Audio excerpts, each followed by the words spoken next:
Since I heard your voice sweeping the shores of my pretty little island. I'm Joe McGinty. We're at Carousel Recording Studio in Brooklyn. This is my vintage keyboard studio. I became a fan of synthesizers back in the 70s when I was, in high school. And I would read everything from like Popular Electronics. They'd have articles about synthesizers, and the MiniMoog was always a synth that I was obsessed with. And I was lucky to get this one for $400 in the late 80s, and now they're about $4,000.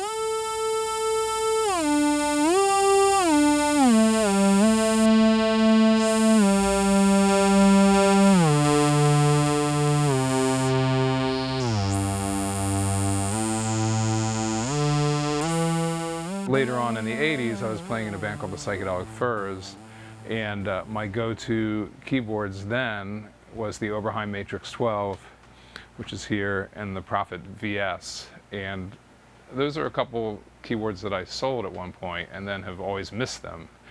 I bought the expander to kind of cover the Matrix 12 area, but then my studio partner bought the Matrix 12, so we're a little bit redundant there. Of course, I still use the Moog, the new Moog stuff a lot. I use the subsequent 37 on gigs a lot. One thing that's already packed up, because I'm using it on a gig, is the Dave Smith Oberheim OB6. That's a really great, that's my favorite of the new analog synths right now.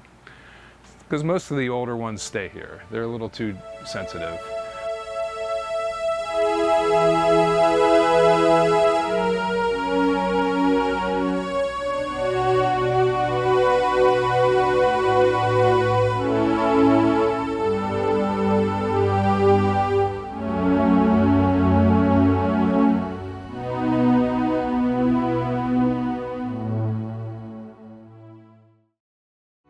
Do you find that like once you kind of know a synth like inside and out, it becomes part of your repertoire that's kind of irreplaceable because it takes so long to learn another one?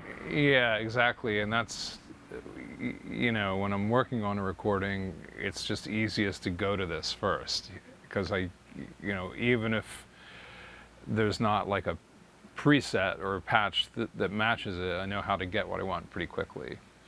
And of course, having said that, like the subsequent 37 and the OB6 are set up in a familiar way. Like I can work my way around those pretty easily.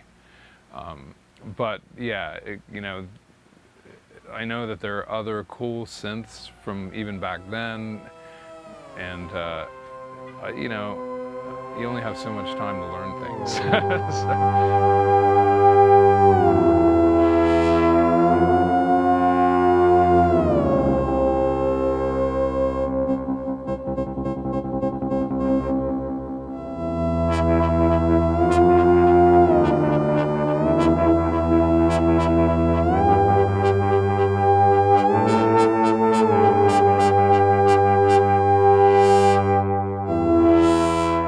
Controlling the Moog 15 volume with number 1,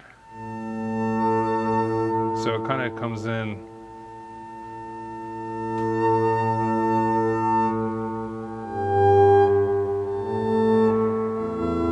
Then I'm controlling the filter with number 2, the filter of the Moog 15.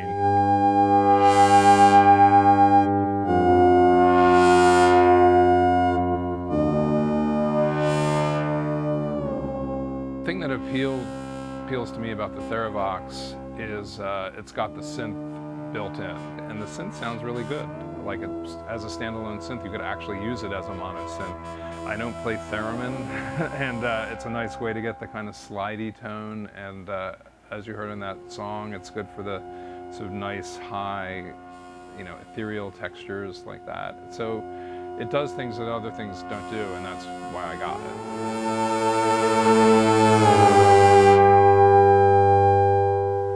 See, kind of have 2 levels of dynamics just by fitting that in.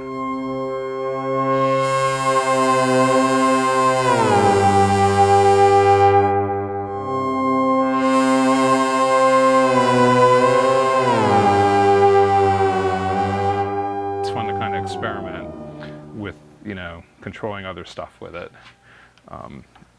You sort of get the best of both worlds that way.